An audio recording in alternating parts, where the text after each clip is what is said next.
ఈ మధ్య heart attack, brain స్ట్రోక్తో మరణించే వారి సంఖ్య రోజు రోజుకు పెరిగిపోతుంది. ఈ హార్ట్ అటాక్, బ్రెయిన్ స్ట్రోక్ రావడానికి ప్రధాన కారణము రక్తనాళాలలో రక్తం గడ్డకట్టడమే.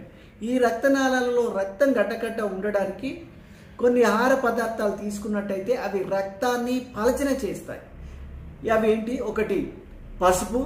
పసుపు లోపల కర్కుమిన్ అనే ఎలిమెంట్ ఉంటుంది. రెండవది అల్లం. అల్లం లోపల జింజిరోల్స్ అనేది ఉంటుంది. మూడవది సిట్రస్ ఫ్రూట్స్, దానిమ్మ, నారింజ, బత్తాయి, ఉసిరి. ఇందులో బయోఫ్లేవినాయిడ్స్ ఉంటాయి. నాలుగవది గ్రీన్ టీ తీసుకోవాలి.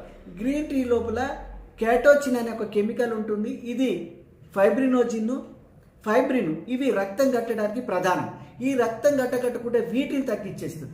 ఇంకోటి ఐదవది వైటమిన్ కే. సన్ఫ్లవర్ సీడ్స్ కానీ, ఆల్మండ్స్ కానీ, పీనట్స్లో ఉంటుంది. సో ఈ 5 పదార్థాలు రక్తంలో ముఖ్యమైనటువంటి ప్లేట్లెట్ గడ్డ కట్టకుండా, సంఖ్య పెరగకుండా చేసి